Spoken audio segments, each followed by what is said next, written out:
Почувствовать себя дома, оказавшись в музее. Здесь и всеми известная СССРовская мясорубка, и стеклянные банки, и мужские костюмы начала 30-х годов. Фонд музея краеведения пополнился новой коллекцией ценных экспонатов. Предстоящие нерабочие дни можно провести с пользой, узнав немало примечательных фактов о привычных вещах, которые были и есть во многих домах. У каждого предмета здесь своя история. Функция нашего музея – сохранить и приумножить предметы этнографии, быта. Вот по этим крохам собирается история не только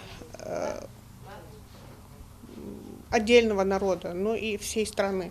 Ежемесячно фонд пополняется новыми экземплярами. Эти вещи, к примеру, передала семья погибшего при исполнении в 2011 году во время спецоперации сержанта Магомеда Султыгова. Свою жизнь он посвятил служению Родины. Очень трогательно, с какой любовью были сохранены эти вещи, вплоть до там ниток, которыми подшивались, например, воротнички у гимнастерки, его телефон, его кольцо, снятое уже с погибшего.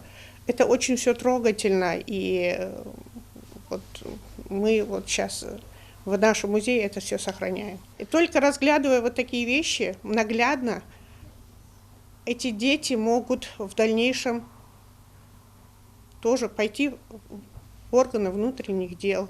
Бессонные ночи, тяжелый труд и невыносимый холод и голод. Отдельное внимание заслуживает и история Магомеда Мистоева. Будучи ребенком, он стал поддержкой и опорой для всей семьи. Не последнюю роль сыграл и в Малгобекской оборонительной операции, рыл окопы, за что был удостоен медали за доблестный труд в Великой Отечественной войне. История этого человека очень интересная. Сейчас были переданы только его личные вещи. Это костюм, который он носил, сапоги, которые он носил с этим костюмом. А костюм интересен тем, что там не обычные брюки, а вот брюки галифе. Раньше это было очень модно. Сейчас эта мода отошла, но крой того периода, костюм периода 70-х, 60-х, это не только часть истории этого человека, а часть истории одежды ингушей, в каких сапогах они ходили, какие головные уборы у них были.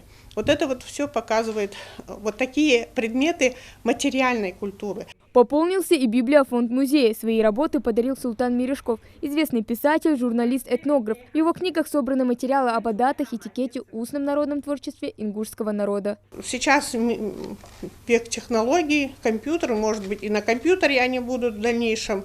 Но эти книги предназначены как для нашего подрастающего поколения, так и для других народностей, которые, может быть, посредством перевода есть здесь на русском языке, могут опять же ознакомиться с этнографией, с пословицами, поговорками, обычаями. Все это отражено в этих книгах.